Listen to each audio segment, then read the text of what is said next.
नमस्कार मंडळी, श्री स्वामी समर्थ। उद्या 14 जानेवारीला बुधवारी मकर संक्रांत आलेली आहे।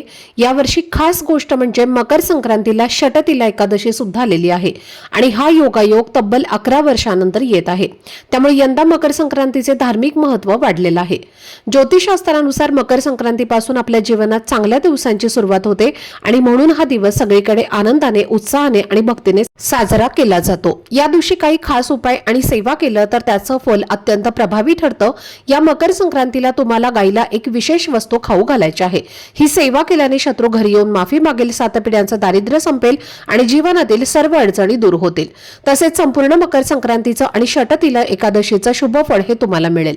तर या उपायासाठी कोणती वस्तू गायीला खाऊ घालायची आहे, ती कशी घालायची आणि कोणत्या पद्धतीने हा उपाय करायचा आहे याबद्दलची संपूर्ण माहिती मी एका व्हिडिओमध्ये दिलेली आहे। तर तो व्हिडिओ पाहण्यासाठी या व्हिडिओच्या खाली जो छोटासा त्रिकोण दिसत आहे त्यावर क्लिक करा, म्हणजे संपूर्ण माहिती तुमच्यापर्यंत पोहोचेल। धन्यवाद। श्री स्वामी समर्थ।